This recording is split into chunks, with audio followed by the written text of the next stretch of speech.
Welcome to the Marketing Millennials, the No BS Marketing Podcast.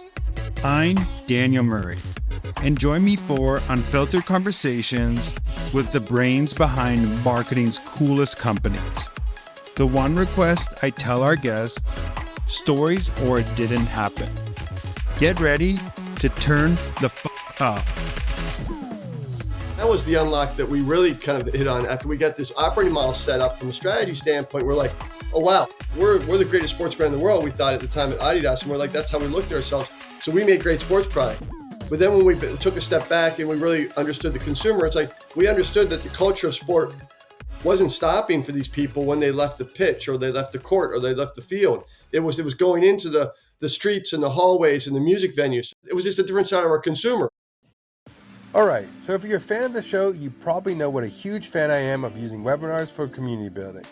And one of the top questions I get asked from marketers is what platforms they should use to host their webinars. That's where Liedtke comes in. Liedtke automatically creates a customizable registration page for every one of your webinars, so you can start generating new leads in no time. And when it's time to go live, Liedtke gives you total control. You can bring panelists on and off stage with a click of a button, and keep your audience engaged with Liedtke's live chat, polls, and Q&A.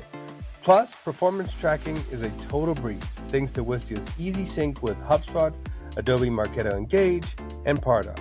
To make an awesome webinar today, visit wistia.com/live.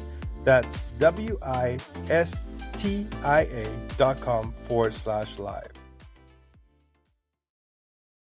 What's up, everybody? Welcome back to another episode of the Marketing Millennials. This is going to be a special episode because we're going to talk about brand strategy, but it's a big topic. But we have one of the best in the business. He's been at Adidas. He started his own company doing this. Now he's going to Under Armour. We're going to talk all about how to turn things around with brand strategy. But I'm going to pass over to Eric to introduce himself and how he got into marketing, and then we'll get into the conversation.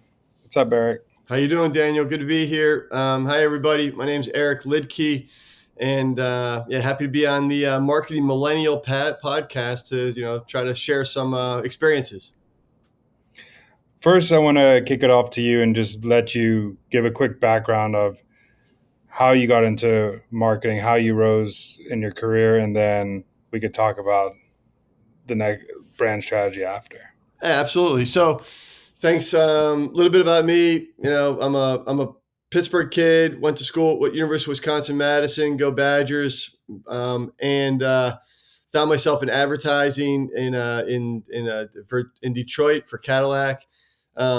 Sunday nights, I had those like Sunday night anxieties where I was like feeling a little sick to my stomach. I was like, this isn't really working out. I don't really like cars. I don't really, like what I'm doing every day, wearing a suit and tie. So. I did some deep reflections and found out, well, I love sports. If I'm not doing sports, thinking about sports, or haven't done sports, I'm not really happy or fun to be around.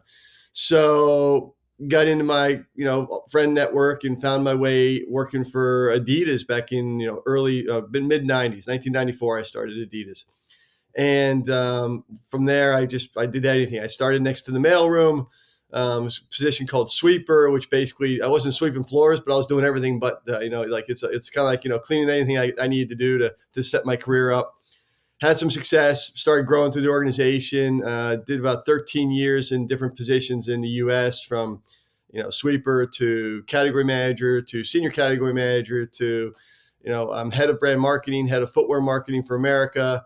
Had the chance to go to Germany. Went to Germany and was the head of brand marketing for Adi over there globally, and that was a lot of fun. And then I became the global brand president of Adidas, where I was a board member and led a pretty good turnaround for us back in 2014 to 2019.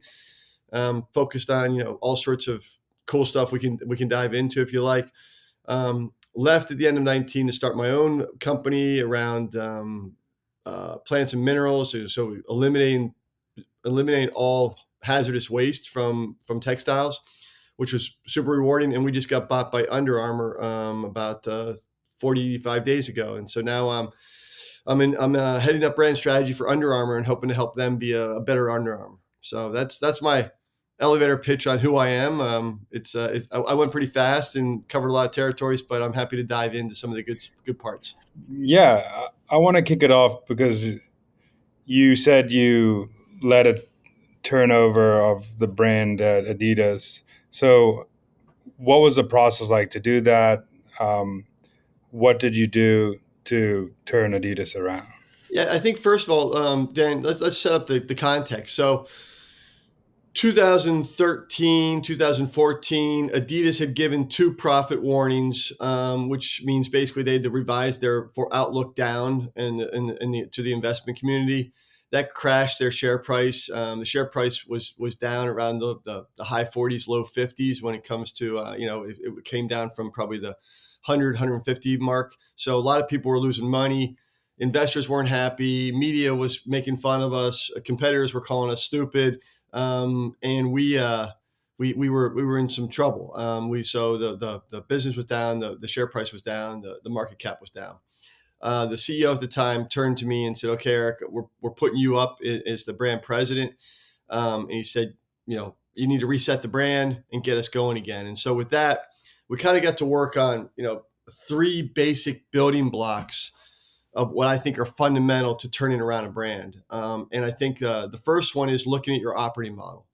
A lot of operating models are based upon, operating model basically is what I mean, because I think that term is a little abused sometimes. Operating model is how a company functions. Like what is the roles and responsibilities? It's kind of dry. It's not sexy, but it's so fundamental.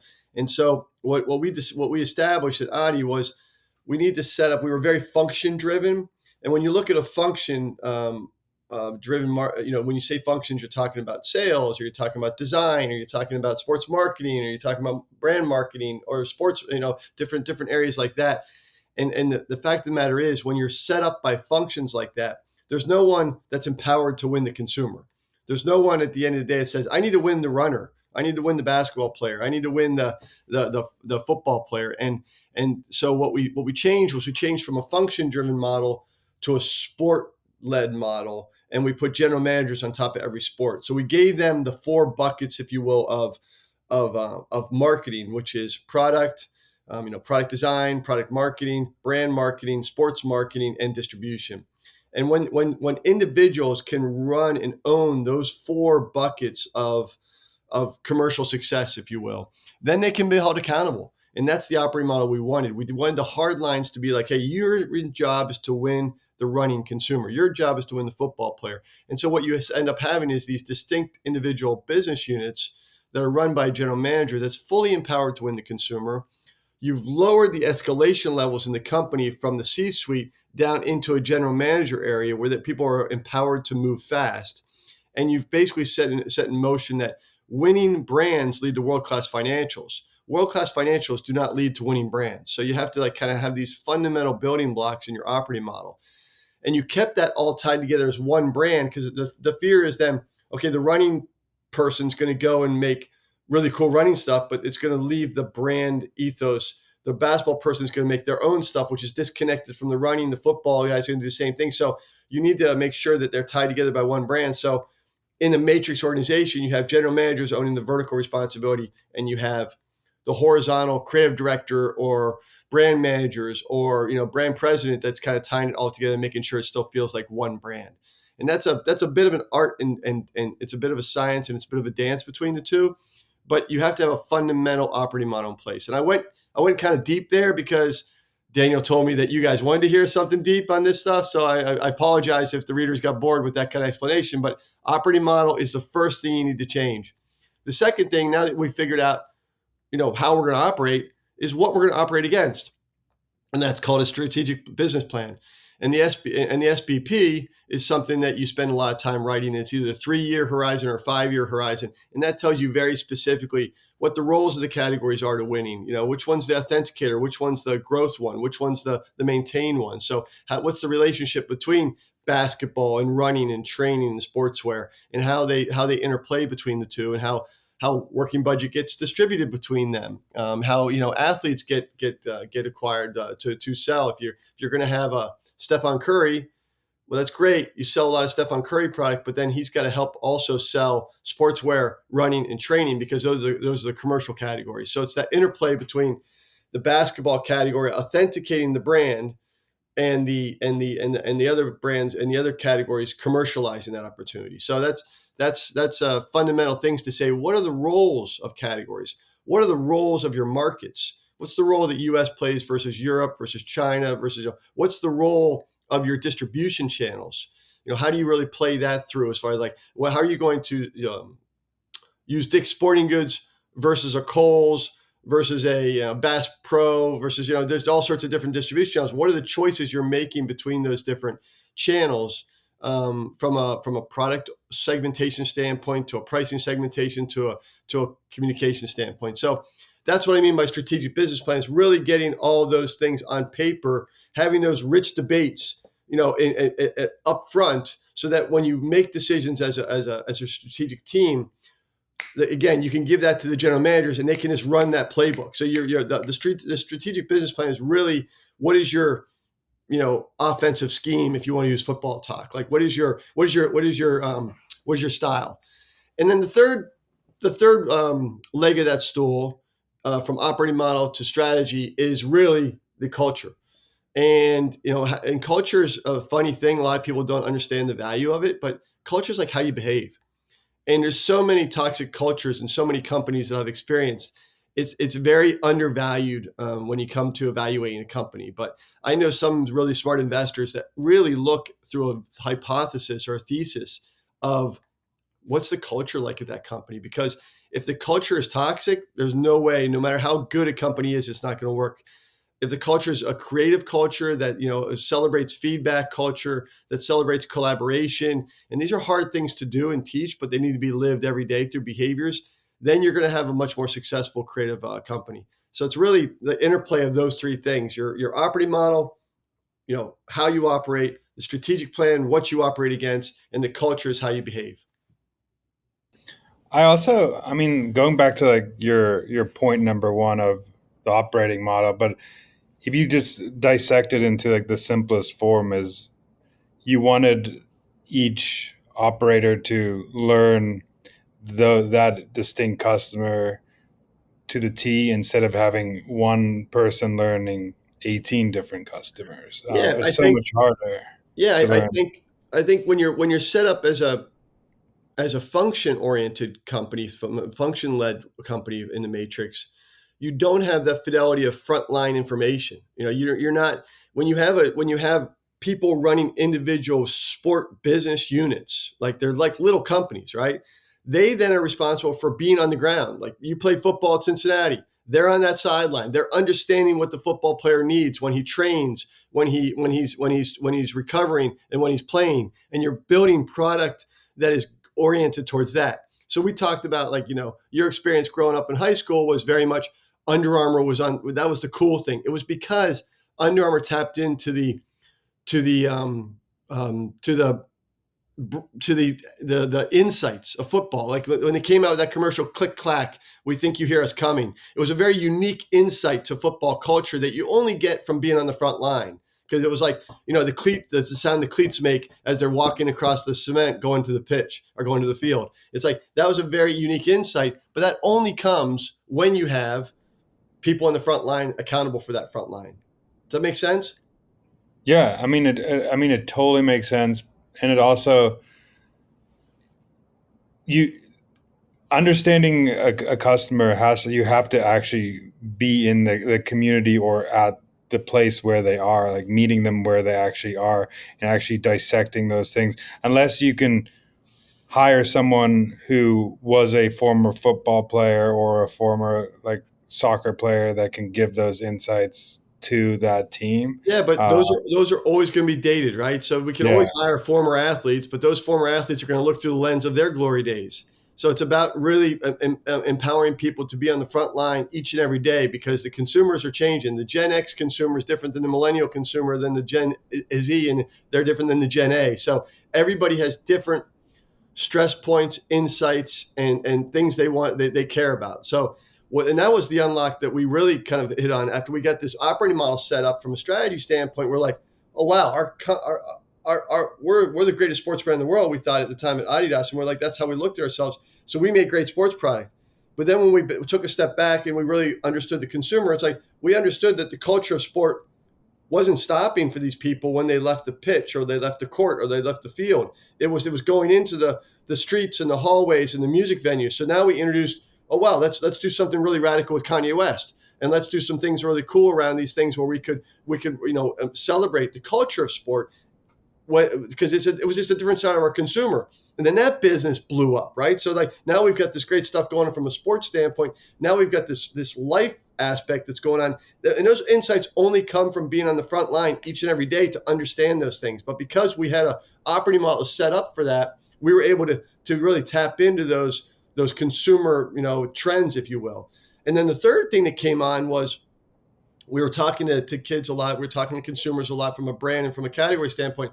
Was they're really concerned about the world, but they don't know how to care about it. They care about Black Lives Matter. They care about Me Too. They care about climate change. They care about LGBTQ plus rights, but they didn't know how to action that other than carrying a sign and protesting.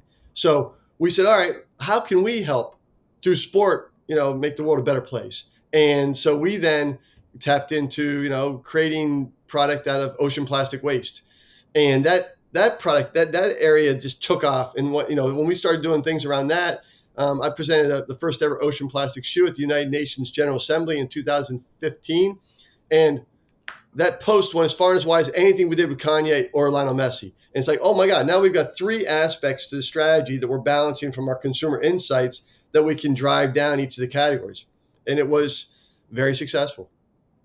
Yeah, and I think all the things you're saying is like making sure to get into the culture, because every little aspect you just said was one, being in the everyday of an athlete on the field, and then how do I take that athlete on the field and make sure he or she feels cool off the field with the same exact stuff. Like I remember wearing Under Armour on the field, and then I didn't want to wear it when I'm walking around out after the game and stuff like that, because they didn't have that cool stuff. But now Adidas, I know people who just wear Adidas everything is just streetwear, not just like playing on the field wear. And you see also Gen Z wearing the Yeezy sandals all over the place. Like everywhere I go, I see at least two or three in an airport Gen Z people wearing Yeezy sandals. It's like crazy how that exploded. I mean, yeah, I think by being on the front line and lowering the escalation levels in the operating model so people can make decisions, what that unlocked was a lot of different people in those airports, on those fields, making those observations. And it got to a point where, and it still is today, that, people would rather have a Yeezy shoe back in the day than they would a LeBron shoe, or a Virgil Abloh shoe versus a Kobe Bryant shoe. And it's like, that never happened in this industry before. The industry came up as sport. The Jordan became kind of a lifestyle silhouette, or the Superstar became a lifestyle silhouette.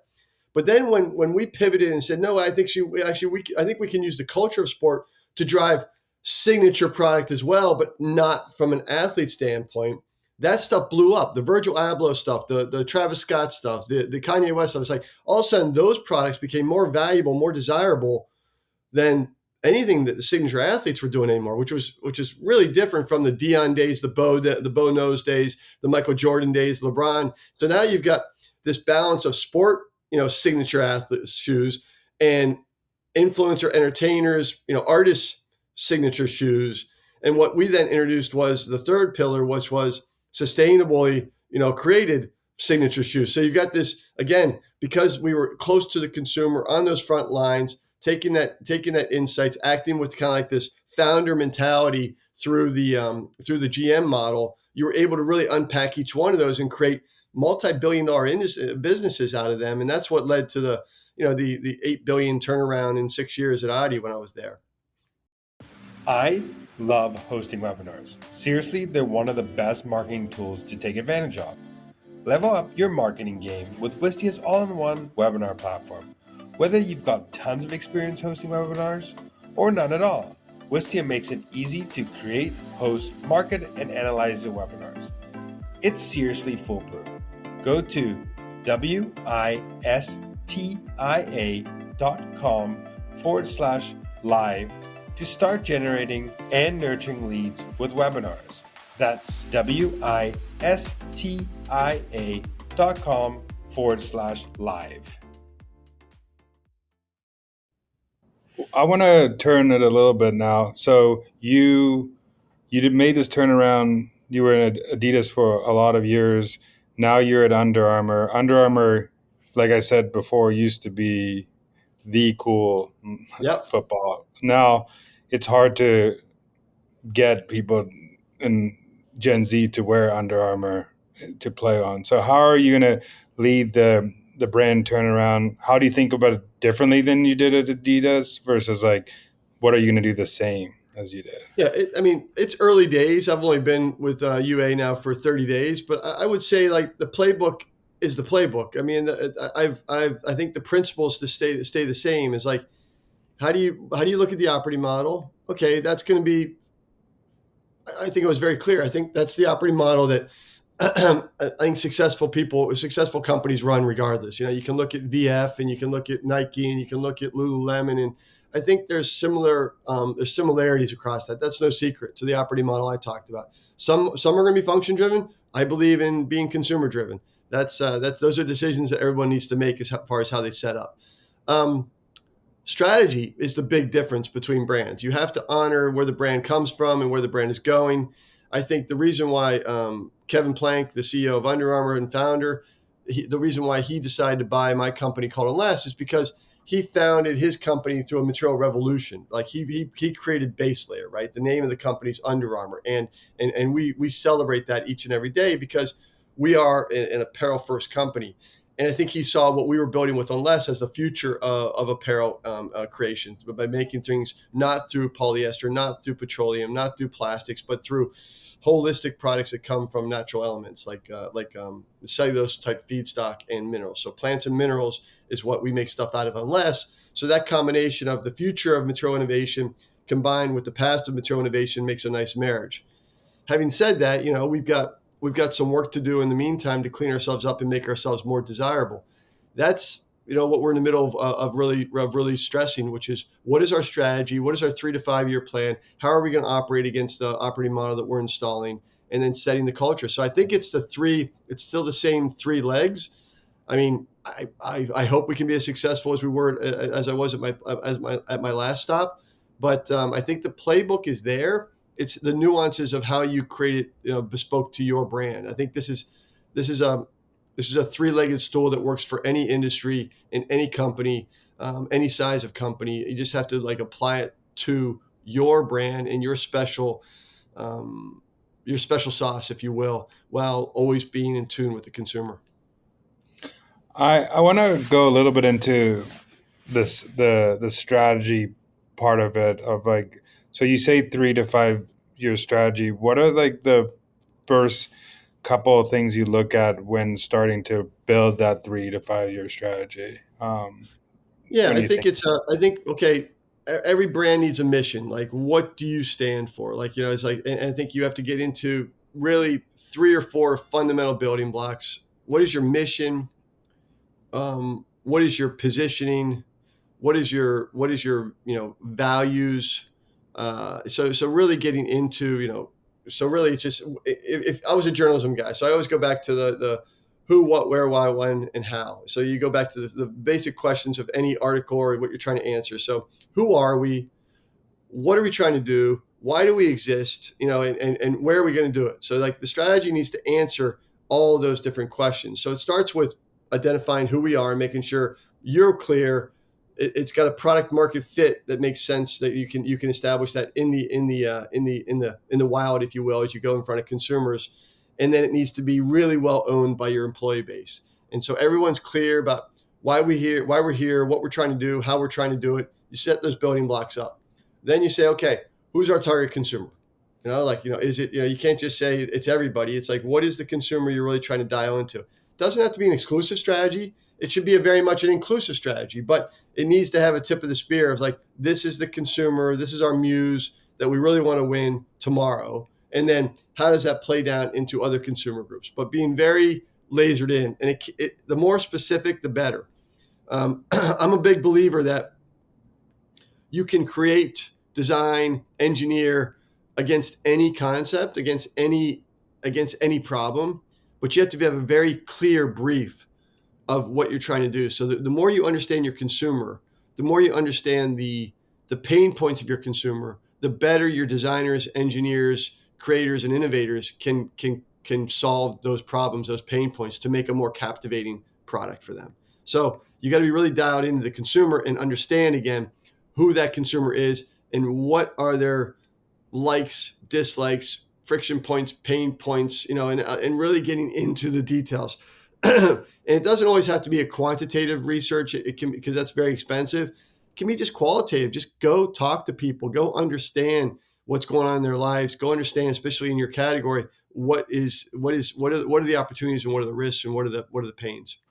And then from there you get into, okay, how do we address that through our approach from categories? I talked about that earlier. What's the interplay between football, basketball, running, training, sportswear? How do you want to move those things around? What's your authenticator category? What's your growth category? What are your maintain categories? Based upon whether you're a startup or you're an incumbent, you have to have some sort of setup to say how you're going to approach your offer to this consumer to address these pain points, these opportunities. And then you talk about, okay, where are you going to sell it? Distribution wise, what are you going to do? Like, what is it? Is it going to be, are you going to go global? Are you going to be local? Is it just America? Are you going to be very regional, Northeast or Southeast? Or I'm just going to sell my stuff here? Is it going to be, direct to consumer? Is it going to be brick and mortar? Is it just going to be e-com? Is it going to be wholesale? And then, okay, once you establish that, how are we going to communicate with these people? Are we going to sign assets like artists and influencers and athletes to represent our stuff, to speak about it? Are we just going to activate it through advertising, like the different models? Are we going to go advertising on social, or so all these things that would come out? I'm just touching on the top. All those categories need to be thought through and incorporate into a strategic business plan. One thing that I think is interesting you said is like how the blending. I know you have to have a distinct feeling for each category, but what are some ways to make sure that, let's say, basketball blends with everything, like the Steph Curry sells into other things? Because like I understand why you did the Yeezy play, because Yeezy play is like Yeezy is, doesn't matter what sport you are, you're gonna, like, Yeezy can blend through every single category. It's not just LeBron for basketball, and people who don't care about basketball might not care about LeBron. Even though he's a bigger name, but like Steph, people might not care about. No, I think if you're going to be a sports brand, sports company, you need to be, you need to have a position, and typically, the best. You need to aspire to be the best in certain areas, whether it be footwear, whether it be apparel, whether it be basketball, whether it be football. Like, what is your area you're gonna be an expert in? Like, On Running is very much running, right? They're very narrow. They're trying to be the best running brand in the world, and they're very focused on that, and therefore that leads to how they're going to do that. And they started from the mountains of Austria, right? So they're very much, they came from the Alpine area. They came from that area, and they came from triathlons. One of the founder was a triathlete. So they're making product to service that consumer first. And guess what? The product was cool enough and the story was cool enough that it starts to get adopted down channel into now walkers and runners of all types. But they haven't gone to basketball, and they haven't gone to tennis, even though they have Federer. But that was a lifestyle play because he's Swiss, and the connection comes together because it's a Swiss brand. So that's what I mean by, you have to pick and choose your things. Under Armour is a in multiple categories, if not all the categories. So when you have an Under Armour that has a portfolio like that, like a Nike or an Adidas or a Puma, New Balance, Under Armour, those types of brands where they have multiple sports, then that you have to figure out, okay, so what are our commercial areas? Where's the highest addressable market within a category? And that's would be running would be one of the biggest categories, or sportswear, the casual stuff would be one of the categories from an opportunity standpoint. Okay, how do we address that? Like, we're not just a running brand, so how do we sell more running shoes or training apparel or sportswear? Well, if we're a multi-portfolio brand, typically you want to set your edge with an authenticator category. Football, soccer, basketball, those are kind of categories that maybe don't have the commercial return of running and training and sportswear, but they're sports you watch. They're sports that you care about. So you want, everybody tunes into NFL. Tomorrow, Oregon's playing Ohio State here in Eugene. It's like number 2 versus number 3. People are tuning in to watch that. Not a very commercial sport, but when they see the logos on the field and stuff like that, they start to get some advocacy because, that brand's on all the top athletes. You know what? When I'm in the store next time, I'm going to buy that jacket with that same logo. And it seems simple, but that's the model that's worked for years in this $3 trillion industry that fashion is. So it's about the interplay. It doesn't mean like the Oregon Ducks necessarily are going to sell a bunch of Oregon Duck stuff and a bunch of football cleats for Nike, but it means that relationship with the Oregon Ducks will sell more of these other categories that you want to grow on where the addressable dollars are higher. That makes a lot of sense because, it's also like the Oregon Ducks, like we're in a different era now too because with NIL, like NIL stuff, like if you pick a brand, there's cool people who now are in that, like play for that brand. So now it even exposes even more. Yeah, NIL is super interesting to me, and that's for those that don't know, it's name, image, likeness. It's actually allowing athletes to get paid for once when they're playing in amateur quote unquote sports. So to me, it's a long overdue, and it now is a world of opportunity because now you don't have to sign Oregon. You can just sign 2 players on their team. So like if you think about it, now they still have to wear the team sponsor on the field, but off the field, that quarterback or that running back or that safety can wear whatever brand they want because they now have the opportunity to sell their wares and still maintain their eligibility. So to me, that actually gives kids, money now for their efforts, which is, unbelievable. They couldn't get that before. And now brands can use that as an opportunity to, I don't know, hijack would be the wrong word, but let's use it. Hijack the sponsorship, the team sponsor. So imagine, Nike, hijacking an Adidas school or Adidas hijacking a New Balance school. So it's like, that's where you can kind of use the different things. And that's starting to happen little by little. So you start to see that. So I'm excited to see where that goes because I think it allows much more flexibility for startups and smaller brands to say, I'm going to grab these 2 guys and I'm going to promote them on social media and get them really spinning out because they've got, 500,000 followers or 1 million followers. I don't care what they wear on Saturdays. I just want them to talk about us. And that's going to bleed down into high school as well. So I really think you're about to see a real disruption in this industry from just this name, image, likeness permission that's gone on. And I'm for one, very excited about it. It's long overdue. Yeah, this is not really an NIL example, but you were talking about On before. Yeah. Like one of my favorite tennis players is Ben Shelton. I saw him playing tennis. I was like, oh, what is he wearing? And they do cool stuff for every like major open. So I was like, oh, I'll try out that stuff because Ben Shelton's wearing it. And that's the only reason I tried it out because Ben Shelton. I would never have gone there to be like, go to On Running for tennis stuff, but just because Ben Shelton wore it, there's a perfect example, right? Yeah. So, lastly, I want to ask you. I like to ask everybody this, but what is a marketing hill you would die on? A marketing hill I would die on. Mm-hmm. I'm not sure I understand that question, Dan. Yeah, like what's a strongly held belief in marketing that you would stand on? Okay. Okay, now I understand. I think the simplest thing I ever heard was a friend told me this in a marketing class, like when I was in college. He's like, marketing is the simplest thing, and that's why everybody thinks they can do it. But the first step you do is, if something works for you, it probably works for other people. If something like, from a marketing standpoint, if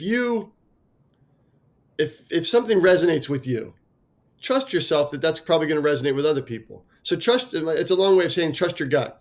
If your example you just gave me, hey, this On example, I watched Ben playing an On, I bought On. that's a simple observation you made, but it's proven time over time that, influencers from athletes on down will influence what you purchase if you respect the way they play and stuff. So that works for you. It works for other people. So marketing can be very simple. When I like that color, I like that commercial, I like that athlete or whatever, and that works for me. Okay, and can I replicate that and make that bigger? And that's what marketing is in its rawest form. It's like marketing is the ability to amplify things that you find interesting. And then you go from there, and then you can get a lot more complicated. But ultimately, that's how you start. When I was a kid in college, that's how I started. It's like, how do I amplify things that I find interesting? And when they start to resonate, it's like, oh, wow, this is working. Let's keep going. And every single founder I've had the pleasure of working with and meeting is kind of born with that hardwired in. Like all these founders, whether it's Mark Cuban or Kevin Plank or whoever, they all kind of started hustling at 14. And they all started hustling at 14 with an insight that they thought was cool, and they started to amplify it. That's marketing 101. But it really isn't different. You just have different tools now to apply and to study the markets at larger scale. Yeah, I really like that. I think we it is so simple, but yet so many marketers overcomplicate it and make it so much harder than it needs to be. And if you go down to the basic principles of like, would that resonate with me or would it resonate with my consumer? Like, why is that resonating? Why are so many people doing it? How could I make it a strategy for my company? It's so much easier. I mean, that's the only reason I started like posting marketing stuff online was because, and now I know what works for marketers because I know what works for me as a marketer. So I'm only posting what works for me as a marketer, and that's why it's like keeps going. You found it interesting, therefore you posted it, and guess what? Other Yeah. people found it interesting. That's marketing. It's Yeah. like in its rawest form. Lastly is where can people find what you're doing and Yeah. follow So you or your yeah. journey? So a couple things is we didn't really touch on it, but Unless Collective still exists, it's the first ever regenerative fashion brand that makes stuff from plants and minerals, and therefore eliminates all the microplastics, nanoplastics that most of fashion's made of. So we are still we're a wholly owned subsidiary of Under Armour. We are driving hard to create the change we want to see in the world by providing a cleaner earth for our children and their children's children. And you can find us on unlesscollective.com, unlesscollective IG. You name it, you Google search us, it'll take you there. So we'd love to have people plug in and check us out from a story standpoint, from a product standpoint. But we're trying to build the future of fashion. So I appreciate you asking, Daniel. And yeah, it's good to plug in the brand that I built and now is part of the Under Armour family. And I think it's so cool because I think that was, we talked about it as like the marketing insights you just talked about, but like you saw like, hey, I like sustainable fashion. Other people like sustainable fashion. Kids are liking sustainable fashion. So I'm going to create a brand on sustainable fashion because I know that it's going to resonate. And it is resonating. You see it all over. Nike's doing it now. Like Under Armour's going to do it more now because you're there. Adidas is doing it now. So like all these people, but it's cool to see that like brands are starting to think about a purpose bigger than just like selling. Yeah, I think the challenge there is wading through the sustainability noise, and I think there's so much everybody says they're sustainable, but ultimately, trust me, the most sustainable thing is making stuff out of plants and minerals that harmlessly goes away, because what happens is all the recycled stuff and all the other things that people are kind of using as a distraction, those things are still filled with chemicals and filled with microplastics. So to me, it's like you got to go clean. So that's where it's about the cleanliness of the brief, which is zero harmful waste to end of life. That's what we founded our company on, because that was the truth of the holy grail of what fashion needs to get to. So we're not driving a brand, we're driving a movement that hopefully can pivot the industry from one that's based on the back of petroleum and plastics to one that's built on the back of plants and minerals. So the cleaner we can be, the cleaner the world can be downstream. So I do want to caution your listeners to not be too distracted by all the sustainability claims, because the vast majority are are distractions or deflections from what's really going on, and they're just trying to sell more stuff. So I think you got that's a good thing. It's a little bit Wild West. I think that's a good thing to know. I think because like there's a certain marketing standard you can have, and there's certain like rules to say things are sustainable, even though it's not. But also, unfortunately, there's not enough rules and regulations. So it really comes down to, your own research. But we could have a whole another podcast on that topic, but it's founded in marketing strategy. It's founded on consumer desire, and it's founded on a personal belief that we need options to change this current state that we're in. Well, my environmental lawyer father-in-law would be happy you're saying this, because he cares about the environment more than anybody I know in the world, and he's going to +1 this podcast because he knows that I've never heard of someone talk more about it than him. So I think I'm going to send your brand over to him after. Well. Sounds like it's an less collective Christmas for your household. So let's go. Exactly. He's gonna. And he's a former runner, so he's gonna love it. So. Well, stay tuned, man. We're about to rock the world through Under Armour Unless combination. So I'm excited to have this incumbency acquire this startup, because 1 and 1 sometimes can equal 5. Well, thank you so much for joining. I really appreciate it. You bet, man. Take care of yourself, and thanks for listening, peeps. Thanks so much for listening. Keep tuning in to hear more great insights from the coolest marketers from around the world. If you haven't already, make sure to subscribe and follow the Marketing Millennials podcast on Apple Podcasts, Spotify, YouTube, or wherever you get your podcasts. And if you like what you hear, I would greatly appreciate you giving us a 5-star rating. It helps bring more marketers into our community.